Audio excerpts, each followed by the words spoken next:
Shalom teman-teman semuanya, puji Tuhan kita tetap diberikan kesehatan oleh Tuhan hingga pada pagi hari ini. Sebelum kita masuk ke dalam renungan pagi, marilah kita bersatu di dalam doa. Allah Bapa yang berada di dalam kerajaan surga, kami bersyukur kepadamu atas penyertaan-Mu yang telah Engkau berikan kepada kami dari malam hingga pada pagi hari ini ya Bapa. Pada hari ini kami anak-Mu akan mendengarkan sebagian dari sabda-Mu.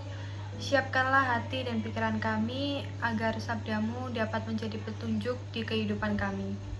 Terima kasih Tuhan, hanya di dalam nama-Mu kami berdoa dan bersyukur. Amin. Judul renungan pada pagi hari ini adalah Janganlah Kamu Khawatir. Untuk bacaan sabda Tuhan diambil dari Matius 6 ayat 25 sampai 29. Karena itu aku berkata kepadamu, janganlah khawatir akan hidupmu, akan apa yang hendak kau makan atau minum, dan janganlah khawatir pula akan tubuhmu, akan apa yang hendak kau pakai. Bukankah hidup itu lebih penting daripada makanan, dan tubuh itu lebih penting daripada pakaian?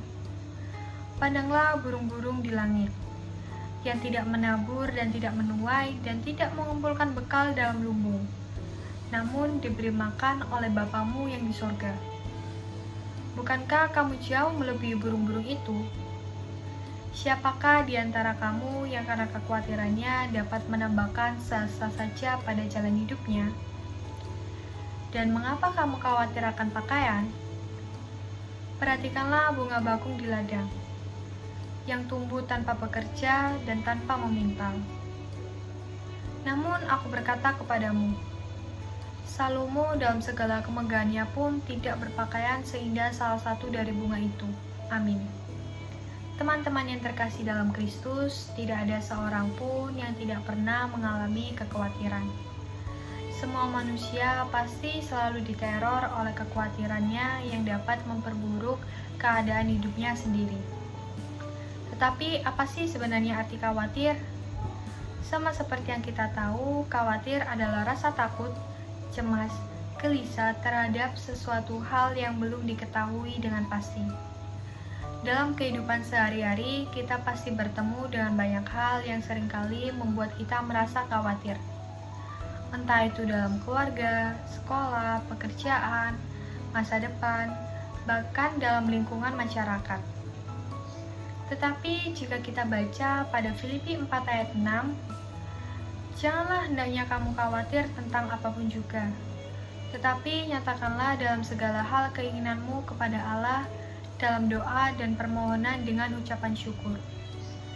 Kita sebagai pelajar pastinya khawatir akan masa depan kita. Tetapi jika kita nyatakan segala keinginan kita kepada Allah di dalam doa dan ucapan syukur, masa depan kita sungguh ada. Yesus mengingatkan kita kembali agar kita tidak perlu terlalu khawatir. Kekhawatiran tidak akan membuat hidup kita jauh lebih baik, tetapi membuat kita semakin buruk. Dan juga kekhawatiran tidak akan memberikan solusi untuk kedepannya.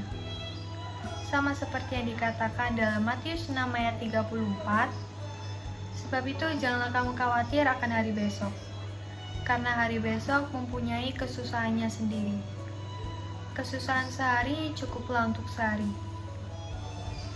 Apa yang kita khawatirkan itu belum tentu terjadi, dan juga apa yang kita khawatirkan itu tidak seburuk apa yang kita pikirkan. Bila kita tetap larut dalam kekhawatiran, hal itu akan merugikan diri kita sendiri. Kita tidak akan bertumbuh dan maju, bahkan keadaan kita semakin buruk.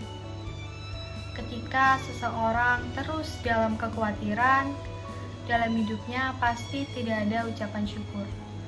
Yang ada hanya keluh kesah dan bersungutan. Maka supaya kekhawatiran itu lenyap, kita harus mengarahkan pandangan kita kepada Tuhan Yesus dan percaya kepadanya dengan sepenuh hati.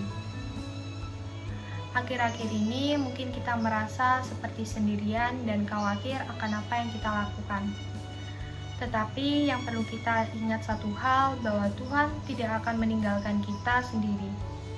Ia akan mendengar seruan kita dan pada akhirnya akan dijawab sesuai dengan waktunya. Yesus juga berkata, jika kita lebih mengutamakan Allah dalam hidup kita, kita tidak perlu terlalu khawatir akan hari besok, karena Dia pasti peduli kepada anak-anaknya. Marilah kita bersatu di dalam doa. Bapa yang Maha Baik, kami bersyukur atas sabda-Mu yang telah Kau nyatakan kepada kami. Bantulah kami ya Bapa dengan Roh Kudus-Mu agar kami selalu ingat akan sabda-Mu dan bisa menerapkan dalam kehidupan kita sehari-hari. Sebentar kami akan melanjutkan aktivitas kami ya Bapa. Jagalah kami agar kami tidak terjatuh di dalam lubang dosa. Sebab Dialah Tuhan dan pengantara kami. Amin.